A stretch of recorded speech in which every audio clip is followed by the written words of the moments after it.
melanjutkan tadi tentang masalah corona itu kan jadi populer akhirnya. Sampai di salah satu negara itu ada kejadian suami istri ribut, akhirnya istrinya lapor ke rumah sakit suaminya kena corona.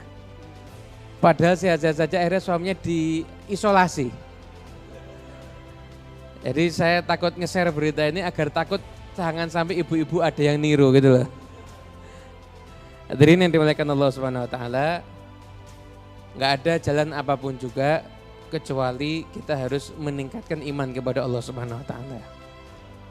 Imam Ibn Hajar dalam kitabnya Fathul Bari ketika beliau mensyarahkan apa yang dimaksud dengan kata-kata halawatul iman, yaitu lezatnya iman itu gimana?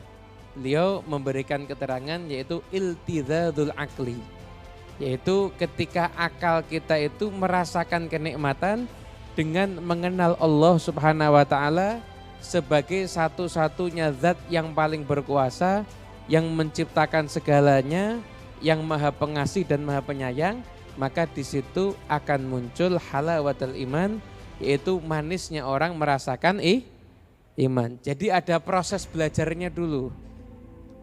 Memang jalurnya iman itu diperoleh macam-macam. Ada ulama mengatakan jalur iman itu bisa jadi mauhibah dengan cara hadiah. Ketika Anda sering duduk mungkin ziarah ke tempat orang yang soleh, atau datang hall duduk panas yang disampaikan apa ya enggak paham juga, speakernya enggak sampai, tapi duduknya niat ini pengen dapat berkahnya orang soleh, yaitu dapat iman. Itu akan mendapatkan imam. Dan ada salah seorang ulama, dia terkenal masyhur dalam dunia ilmu kalam karena mempunyai 100 dalil akli tentang wujudnya Allah Subhanahu wa taala. Akhirnya ketika ulama ini berkunjung ke satu tempat, setelah itu heboh, semuanya nyambut. Ada perempuan tua keluar, ini ngapain? Yang disambut siapa? Ini ada ulama. Apa hebatnya dia? Dia menemukan 100 dalil akli tentang wujudnya Allah. Kata perempuan tua tadi, berarti dia sudah 100 kali meragukan Allah. Makanya dia harus mencari dalil untuk menyatakan adanya Allah Subhanahu wa taala. Akhirnya yang dengar benar juga ini.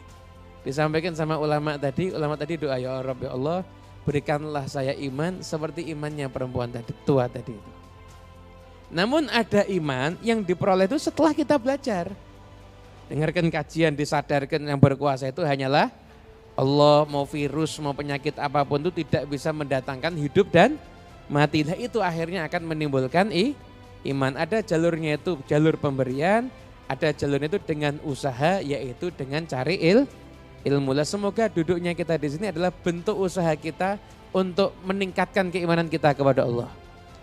Hadiah terbesar kita selain insya Allah dapat ridhonya Allah, dapat barokah, adalah keluar dari majelis ini kita membawa iman yang semakin kuat. Nah, ada satu kisah ini ada dalam berbagai kitab tafsir, ada kitab tafsir Tanwirul Adhan, juga kitab-kitab yang lainnya. Imam Ibn Arabi juga meriwayatkan kisah ini. Jadi ini biar tidak dikira ngarang, Beb, soalnya, Beb. Jadi ada salah seorang rombongan berangkat haji. Berangkat haji ketika itu mau keluar Mekah tawaf wada.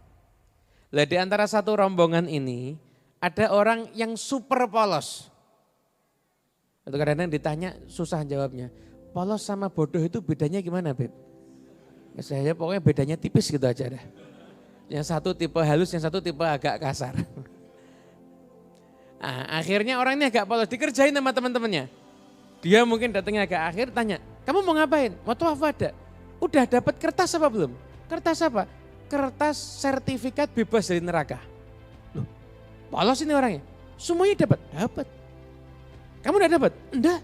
Berarti kamu nasibmu mengkhawatirkan kalau begitu. Nah, orang ini karena polos akhirnya dia ke depan Ka'bah, dia di Multazam doa terus. Doanya beneran sampai nangis-nangis. Akhirnya yang ngerjain ditegur sama temennya. Kamu keterlaluan ini. Lihat tuh nangis-nangisnya. Ya udah kita datangin aja, bilang kalau bercanda. Datangin ke sana, sampaikan, saya cuma bercanda kok. Saya cuma bercanda, itu tadi enggak serius. Enggak, saya enggak percaya. Kamu mesti serius. Loh, saya bercanda. Enggak, pokoknya saya mau doa, enggak mau berhenti sampai saya dapat sertifikat bebas dari neraka. Tapi dia bilang, loh ini saya sumpah, udah sampai sumpah sudah. Sumpah ini enggak ada yang dapat, semuanya kamu tanya. Enggak, pokoknya semuanya dapat. Kamu mau nyenengin saya kan, biasa enggak doa, saya mau doa terus. Akhirnya ini teman ditinggal, ya mesti doa di situ terus. Subhanallah, dari arah talang Ka'bah itu mizab itu keluar kertas begitu. Tulisannya orang itu terbebas daripada api neraka. Dan tandanya kalau kertas itu bukan mainan, ini kertas kalau dilihat begini, dibalik, diputer, tulisannya sama. Akhirnya semua orang yang ada di situ menjadi saksi hidup bagaimana kekuasaan Allah Subhanahu wa taala. Intinya tidak ada yang tidak mungkin. Kalau ada kanker stadium 40 sekalipun, kalau Allah pengen sembuh, orang itu pasti akan sembuh. Insya Allah bukan cuma sembuh insya Allah setelah itu main futsal juga insya Allah. Hari saking pol-polan sembuhnya sudah. Maka jangan pernah berharap kecuali hanya kepada Allah Subhanahu wa taala. Semoga insya Allah majelis ini, nasihat-nasihat dari guru kita bisa menguatkan keimanan kita. Dan dalam hati kita diisi hanya berharap, minta takut kepada Allah Subhanahu wa taala. Amin ya rabbal alamin.